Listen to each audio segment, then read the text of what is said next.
لا إله إلا الله محمد رسول الله. Bismillah, alhamdulillah, assalamu alaikum, which is a greeting of peace. Peace be unto you. Thank you. You can find us here on channel 36, Wednesdays at midnight, Thursdays at 2 p.m., Can TV 36 every week. Thank you for tuning in. If you don't catch us on the local cable station here in Chicago, you can see all of our shows at thedeenshow.com. We're here trying to help you develop a better understanding on the world's fastest growing way of life, the way of life of all the messengers of God, the way of surrender and submission to the one God, worshiping Him alone and not His creation. Now, when we come back, we're going to be trying to answer and clear up the fog, helping you understand Islam a little better by answering your common questions that you might have on this beautiful way of life. When we come back here on the Deen Show, you don't want to go nowhere. Deen.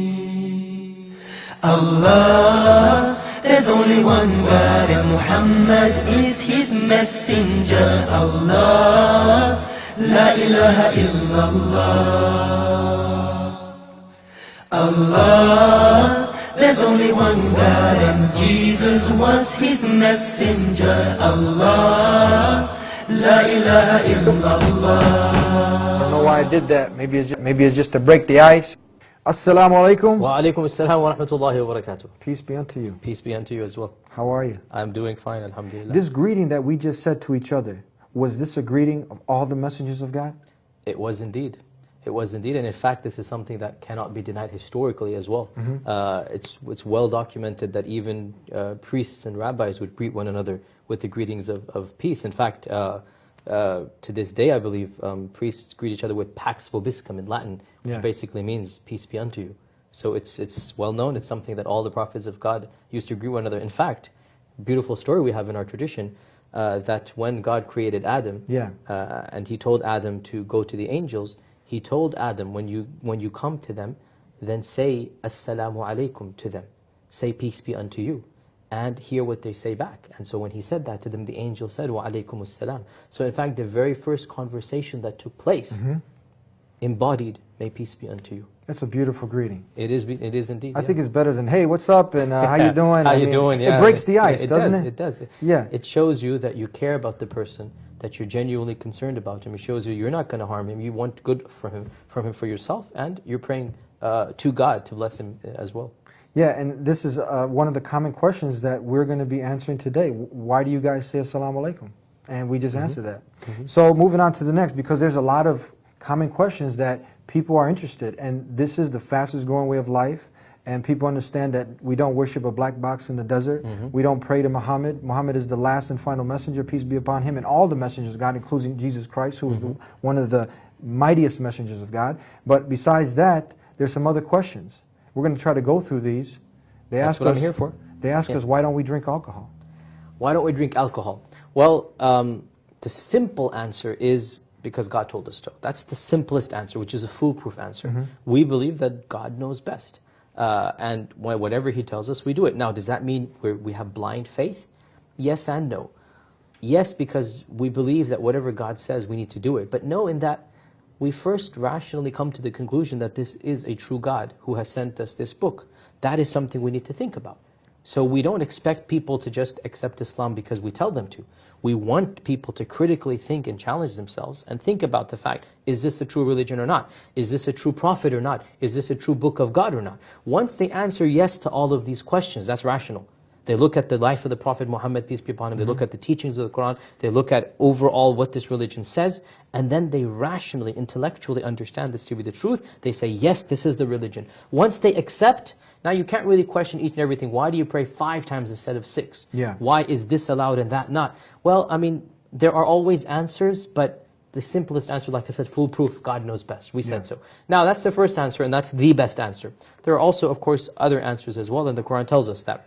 The Quran very clearly says about alcoholic drinks, and by the way, it's not just alcohol. In our times, drugs, anything that intoxicates the mind, that makes a person... Marijuana. Everything. Marijuana, coke, crack, Hashish. everything. Everything is out of any the of these question. things. Any of these things are severely prohibited in our religion. Because I've heard Completely some prohibited. people actually say that it doesn't say now Yeah, that you can. these are Muslims trying to justify things. Yeah. And there no scholar says this, no reputable legal authority says this. And of course, God says so in the Quran quite clearly that there is some benefit in alcohol. Yeah. Nobody denies this, those that drink it. I mean, there is some benefit in alcohol. Yeah. But God says the evil is much more than the benefit. Yeah. The harm is more than the good. And so the harm that's caused by alcohol is much more. And I think any government in the world, especially our Western governments, know this very well. The number of accidents, number of homicides, number of crimes that occur under the influence, right, are much more than the other crimes. And this is something that is well known from experience as well. Living in any land where people drink publicly and openly, look at what happens when people get drunk. And look at the amount of crimes that are committed in the name of, let's say, drugs, trying to get drugs. Right, people will literally sell their own kids in order to get those drugs. We see this in front of us. So God says in the Quran, there might be some benefit, you might get high, but the harm is greater than the benefit. We see that all around us. Murder, rape, exactly. And most of the people are under the influence. Yeah, exactly. You mentioned the government. Didn't the government try to ban alcohol at one point? It did, and it goes to show you that man-made laws are always going to be, trying to be fine-tuned and tinkered with, and that's why we believe as Muslims that the law of God is perfect, because it doesn't need to be changed and tinkered with. Yeah, another common question is, why do you put these women behind the veil? Why do you have them cover up? Okay, once again, there's the easy response, and then there's a more complicated one. The easy response, of course, God says so. That's it. I mean, once we say that, there really can't, there's nothing that to be said. It's quite clear. The Quran very explicitly commands, and it's not just women, by the way. This is the common misconception. How come women have to cover? Men have to cover, but to a lesser extent, right? Men can't go around naked. Men have to cover between the navel to the knee. They can't just go around, wearing tight shorts even as a Muslim. There's a sense of modesty. So there's restrictions not just on women, there's restrictions on men as well. And many people just overlook that and they just jump to the women's side.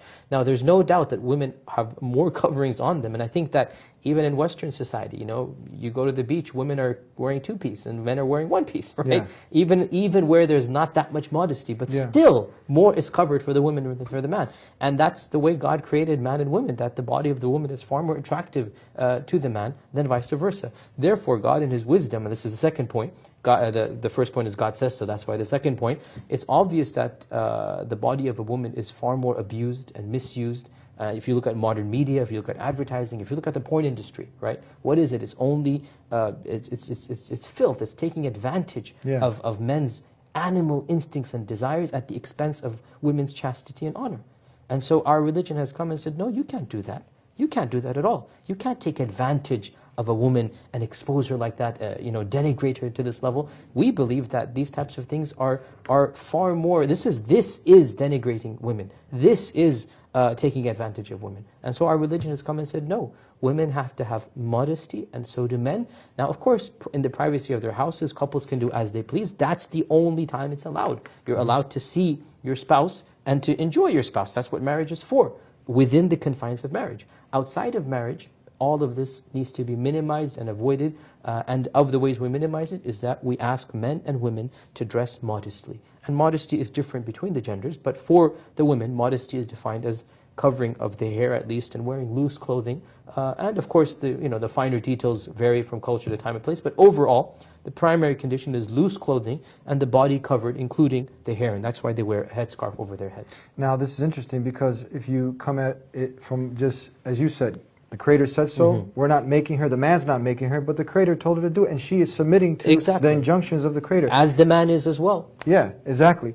And you also have certain restaurants that you just can't come in without shoes, or you can't come in without a shirt. No shoes, no shirt, no service. That's what it says, yeah. You can't go into the courthouse you can't, any way that you want. Once upon a time, you couldn't even wear your cap in front of the judge. Isn't that so? Yeah, it's just, and these are man-made injunctions that you have to follow. Exactly. But the Creator knows best how much needs to be covered. Now, I mean, we live in America, okay? Yeah. In America, in the majority of states, nudity is a punishable offense. Yeah.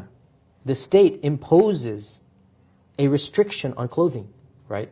You cannot walk the streets of Chicago, or, I don't know the laws of Illinois, but I'm assuming you can't. No, you can't, not at all. Yeah, in most states, you cannot walk the streets naked. You will be punished, jailed, fined. So the fact of the matter is that society is restricting what you wear, our religion has a permanent restriction. What you can do today, you couldn't do 10 years ago. What you could do 10 years ago, you couldn't do 100 years ago. 100 years ago, no respectable woman would leave her house without her hair covered. In this country, this is in America. Every woman would have her hair covered with a bondage. She'd wear loose clothing. She wouldn't wear a mini skirt or anything like that. This is 100 years ago. These are our own great-grandmothers, wherever we are from the earth. So we see evolution of morals in man-made society.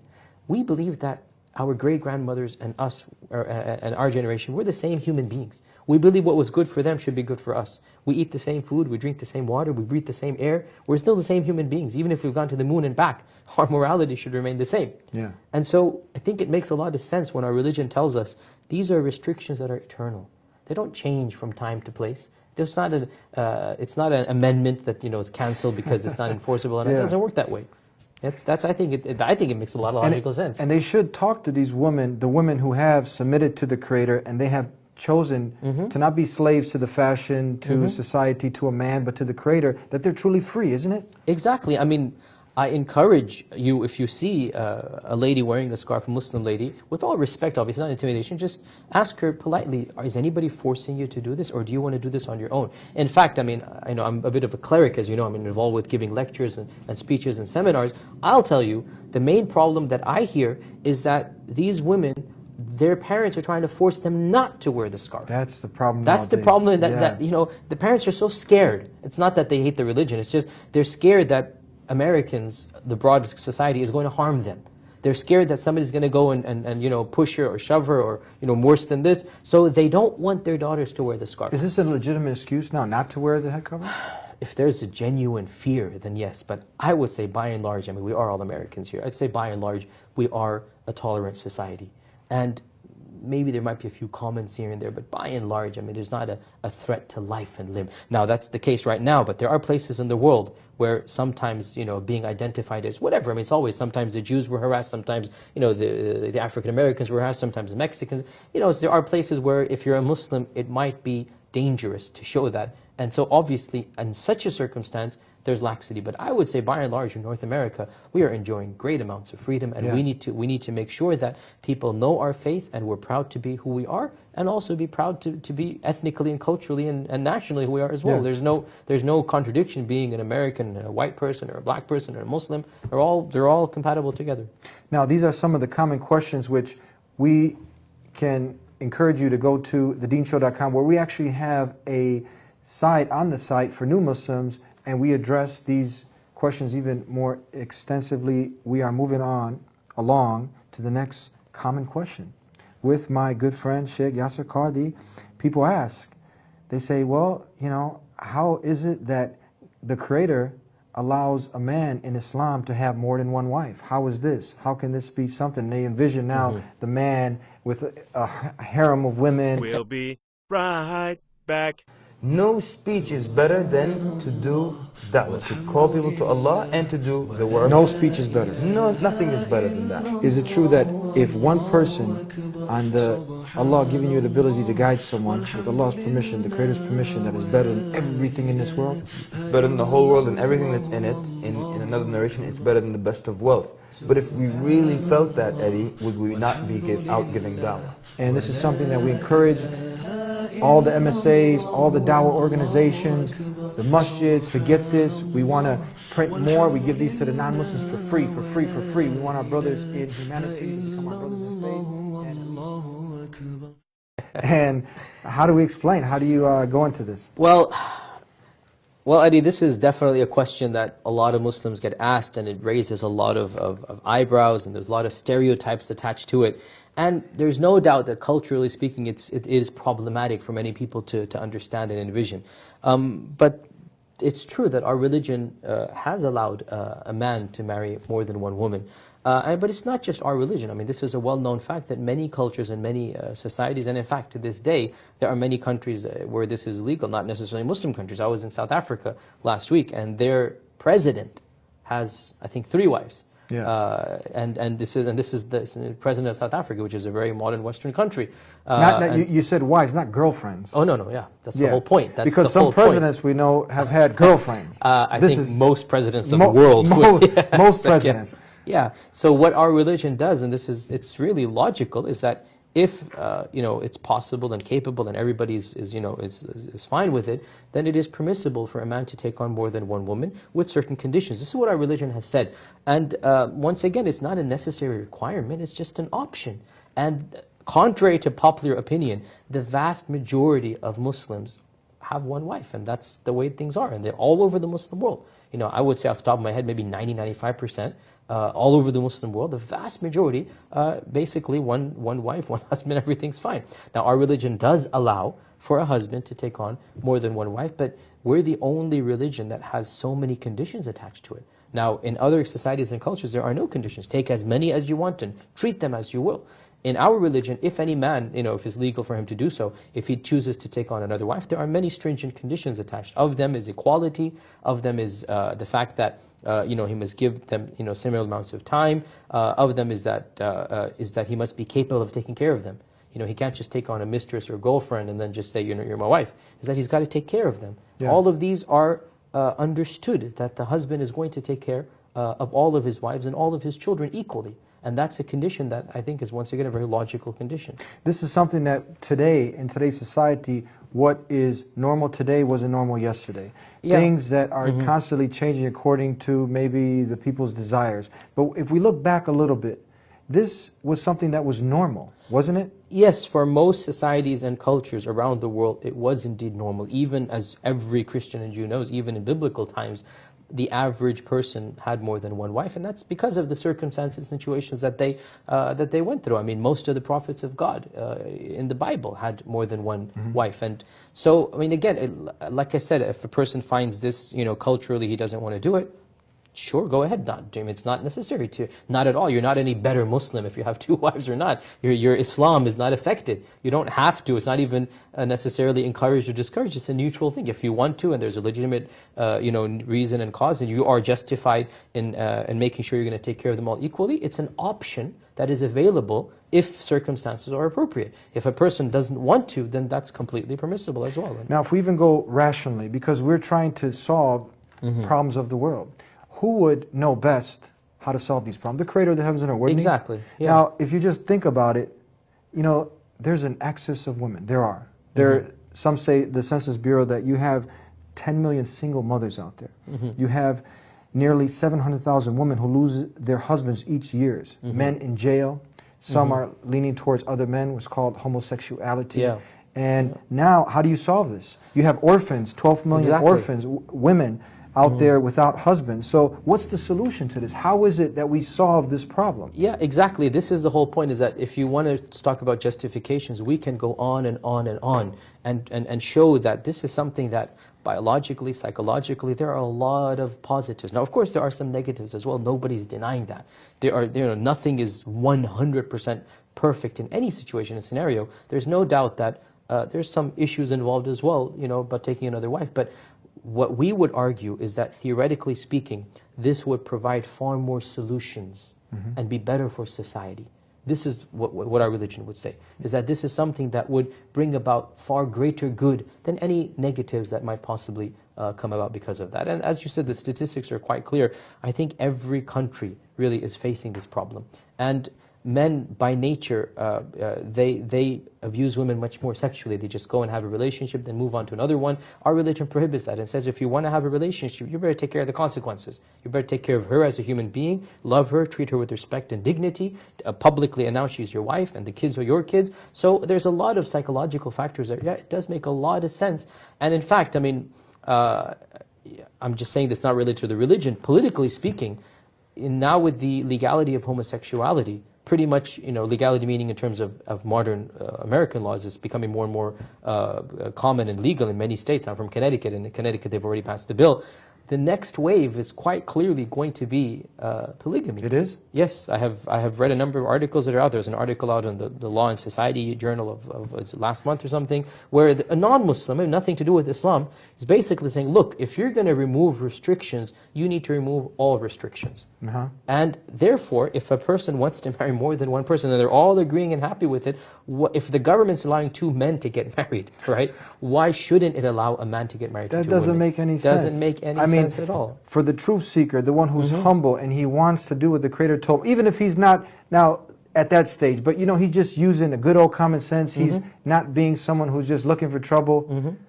This makes sense. It does now, there's make some sense, people yeah. that are pointing the finger, but they don't understand there's four pointing back at them. Exactly. So you'll see televangelists, people who are out there, you know, they'll try to make fun of the Muslim, but then you'll switch the channel and you'll hear people like the Jimmy Swaggarts and the Jimmy Bakers and et cetera, and the list, we can bring them and they'll fill this whole paper and page and beyond. Prostitutes, they're caught with several of them. This is hypocritical, is it? It is, and it's a very major problem. And of course, I mean, we're not denying that this doesn't occur in our own religion as well. Of course, there are Muslims who also fall into these things. You know, we've had cases in our culture, we have cases in other cultures. But the thing that we're arguing for, at least our religion provides a very good solution. Yeah. That's what we're arguing for. Nobody's perfect, you know. You know, Christian priests have the Roman Catholic Church has a major scandal. Now, of course, you can point fingers at every culture. I'm sure Jewish rabbis, I'm sure Muslim imams would also, maybe there's some molestations going on as well. But the fact of the matter is that Jews and Muslims have an alternative. You can't expect a human being to dedicate himself to God and not have any desires. We would say this is an unnatural state of affairs where you tell this man, do not get married, you're not allowed to get married. We would say it's inevitable that there's going to be a preponderance of promiscuity and molestation amongst those people. Now, pointing fingers, like you said, is easy to do. The point is we have a solution. Yeah. And that solution does make a lot of sense. And I mean, it's only a matter of time. Like I said, there are already many people arguing the case. And as you know, certain factions of the Mormon Church, not the mainstream Mormon Church, but there's a faction of the Mormon Church that very publicly engages in polygyny, which is one man marrying more than one husband. Yeah. By the way, polygamy is too broad because polygamy means... It's polygyny. Yeah, it's polygyny is the more precise one. Polygamy means plurality of spouses. So you can have one man with many wives, or you can have one woman with many husbands. Yeah. Our religion, and also this version of the Mormon religion, it only allows polygyny, which is one man with more than one woman. Yeah. Now, of course, the Mormons allow unlimited wives. We have a restriction that's a maximum of 4. So the point is, there's a wave now starting here in America to legalize polygyny. I only think it's a matter of time. I mean, Muslims are not really involved with this wave, by the way, yet, but it's only a matter of time. Because Now, if we get on board, that's... I don't have a comment about whether we should or not, because it's happening anyway. Yeah. There are people who are arguing. The paper that I read, it was written by somebody who's actually a secularist. He has nothing to do with the religion. But he's simply saying, look, if a person wants to take care of another woman and her children and you know, be responsible, it's better for society to legalize it. That's a very common sense, you know, person. You said something, take care of her children, or her herself, just give her her rights, because now I think it's easier on that man, let's say, who wants to have a little mistress on the side, give her some money, here, go buy some clothes, and I'll give you a call when I need you. Exactly. At the end, it might be a thrill for her, but in the long run, it's harmful. She's actually, they use the good words like girlfriend and mistress, but it's kind of like a concubine, isn't it? It is. It is. I mean, sir, let's be quite candid she here. has no benefits, no stability. And she knows she's going to be dropped as soon as, you know, he's fulfilled with her and moves on to a younger girl or something. Whereas in a marriage, there's a lot more stability and it's public. And of course, even if a marriage ends in a divorce, it's a respectable institution where, okay, it didn't work out, a divorce happened, you know. It's not a girlfriend on the side that you're just changing. There's an element of respect and dignity with the marriage, even if it ends in failure. Not all marriages work out. So the point is that it legitimizes a human need and relationship. And it makes something which is very beautiful, it makes it legitimate and pure. Whereas promiscuity and prostitution makes something that's very beautiful, it makes it ugly and cheap. That's the difference. This is amazing, because this is, for me, and I'm sure for any truth seeker and the Muslim, this is something that is just another proof that this is the truth from the Creator. It covers every aspect of life. Exactly. It gives you an option when you need it, and if you don't need it, then you don't need to take the option. Because, I mean, the 3 candidates that were running for president, I mean, if they would have done this, if it was allowed, they wouldn't have to go on behind the woman's back and commit something that is most preposterous. Exactly. Is to commit infidelity. Exactly. This is something that we are running away from. We don't want girlfriends, we want wives. Because we care for them, take care of them, give them their rights. Not treat them like a concubine or a woman who's just here fly by night. That's the whole point. It gives you respect and legitimacy. They did a survey. I was listening to one individual who was talking about they had surveyed some of these women that were the second or maybe the third, fourth. It doesn't have like a limit. You could be like the 10th mistress. They said if you had if you could be a second wife to take that role on, or continue just being like this, sidekick, what would you do? Almost all of them said they take exactly, and the point is it's all voluntary. I mean, nobody's forcing on any woman. If a woman wants to be in a relationship where she's a second or third wife, then legally speaking, we need to really redefine. If we're going to allow two men to be together, why can't we allow two women who want to be married to the same husband? Again, it's up to the women. I mean, nobody's forcing it on her. If she wants to and he's willing to take on that responsibility, then really it does make a lot of sense to argue for it legally. Yeah. Okay. So with that said, we're going to just cover a couple more points. There's a lot more common questions that we don't have time to answer here today on Deen Show. You can visit thedeenshow.com, go under the non-Muslim section. We have a whole list of array of questions that are commonly asked. Tell us, in general, some of these questions about pork, some of these questions about the veil we cover, some of the questions about do Muslims worship the black box in the desert, and other questions. How can you just give a general summary to someone who is seeking the truth, but they might come across these small little issues? Yeah, well, let me summarize for the Muslim and for the non-Muslim. Yeah. When the Muslim is asked about these issues, I think if a Muslim is asked about the legal commandments of Islam, the best thing to say is simply, well, because God said so, that's why we do it. Yeah. If you start trying to rationalize, you're going to just say, well, why this, why that? How about if you sanitize pork, why can't you eat it then? If we just make sure there's no germs in pork. You're always going to have, issues. Yeah. You just say, look, God said so. So if it's a legal issue, then move it back to the theology. God said so, and I believe this is from God. Now, why do I believe it's from God? You move into theology. You move into belief and the Quran and the Prophet Muhammad ﷺ. So if a non-Muslim is interested, well then, again, my response to him would be similar, and that is, the minutiae of legal rulings sometimes will be beyond our understanding. Like I said, why do we pray 5 times a day? Why is our charity 2.5% and not 10% or 6%? I don't have necessarily proper responses for that. So instead of thinking about the minutiae, rather look at the broader picture and think, is this a religion from God or not? And also think, should a religion that is truly from God tell you how to live your life or not? Because that's a big difference in Christianity and Islam, right? By and large, Christians don't really have what we call law. They don't have a Sharia, okay? So I think this is a logical question to ask yourself. If God exists, and He does, if God sends prophets, and He does, if God reveals books, and He does, should He not tell me how to live my life? Doesn't that make sense?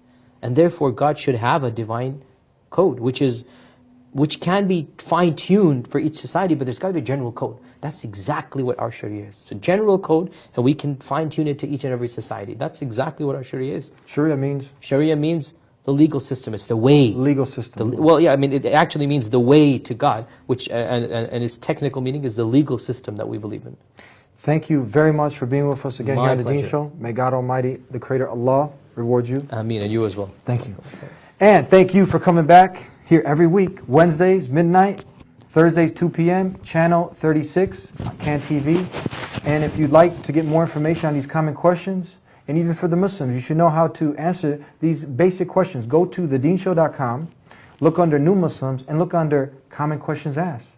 And you'll have some good responses. And hopefully, you might even have a colleague or a friend who will come to the realization that, yes, there is a Creator. It's something that is in your very nature. And you know what? You're ready to submit to that one God. You're ready to do what He wants you to do because He knows best. And you know what? You're going to die one day. And you want to go back to the Creator with Him pleased with you. And the best way to do that is to do what He wants you to do. So come back here every week for a new show. And until next time, Assalamu alaikum. Peace be unto you. I came from a science major. When you look at the Bible and it says the earth has 4 corners, that's wrong. If any Christian can point out a single unequivocal statement, a single unambiguous statement, where Jesus Christ, peace be upon him, himself says that I am God, or where he says worship me, I am ready to accept Christianity.